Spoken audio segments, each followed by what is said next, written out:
Président. Alors, monsieur le rapporteur, votre avis? Parce que le suivant n'est pas défendu, je crois. Bon, effectivement, je m'opposerai à ces amendements de suppression.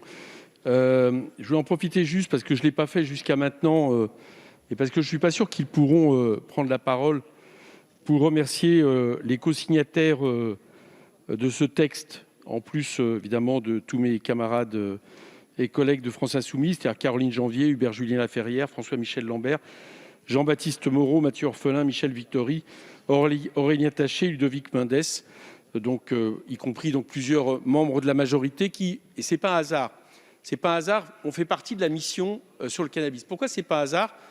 Parce qu'il se passe quelque chose. C'est qu'à chaque fois que vous commencez à travailler sérieusement sur le sujet, sans œillères, en auditionnant des spécialistes, quels qu'ils soient, à chaque fois, toutes les personnes qui le font, je connais même certains républicains qui n'ont pas voulu co-signer la loi, parce que quand même France Insoumise, mais qui n'empêche, ont commencé à être pour la légalisation, je pense notamment par exemple à quelqu'un comme Reda, eh bien à chaque fois, à la fin on arrive à la même conclusion, c'est la seule politique possible à l'avenir, pour toutes les raisons qui ont été dites. Bien.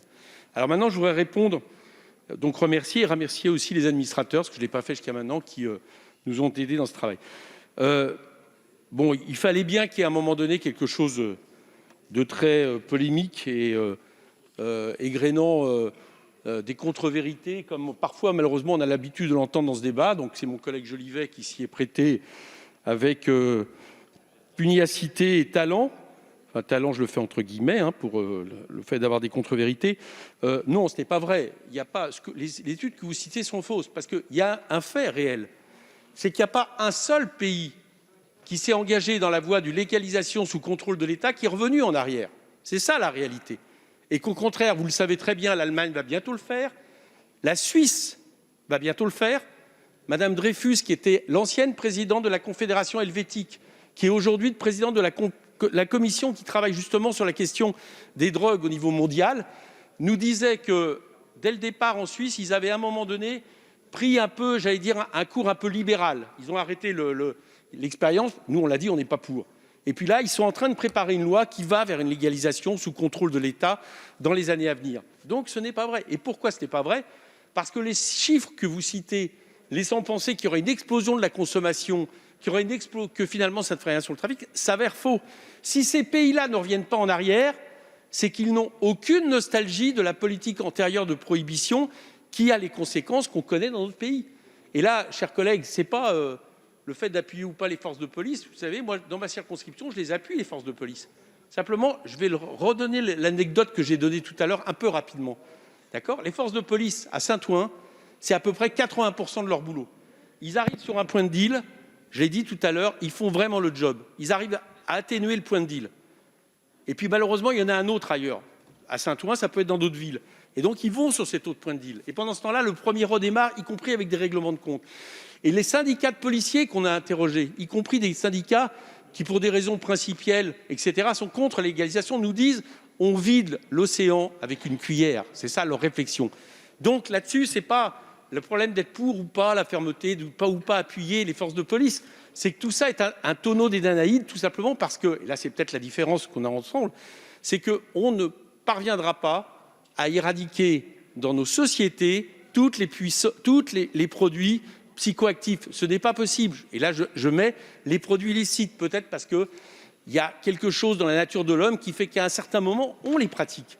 Et donc, à partir de là, oui, nous préférons, faire en sorte de les réguler, faire en sorte de les contrôler, faire en sorte de les réduire, faire en sorte de les rendre toujours moins dangereux, faire en sorte en plus que ça ne développe pas un trafic qui a pourri la vie des gens, plutôt que de laisser faire en fermant les yeux, alors que ça continue à se développer partout, que la consommation augmente. Voilà la question qui nous est posée. Et très franchement, là-dessus, je vous assure que si vous creusez le sujet, il n'y a pas de réponse. Je termine sur une chose que je voulais dire. C'est que on parle de la question du Portugal et autres, les questions de décriminalisation. Ce que je crois aussi, ce qui est important, c'est que... non, c'est la collègue Pujol qui disait ça. Et Daniel Obono a cité les chiffres tout à l'heure. En France, ce n'est pas vrai qu'on ne punit pas la question du trafic de drogue. Rendons hommage à la police et à la justice. Ils appliquent les lois.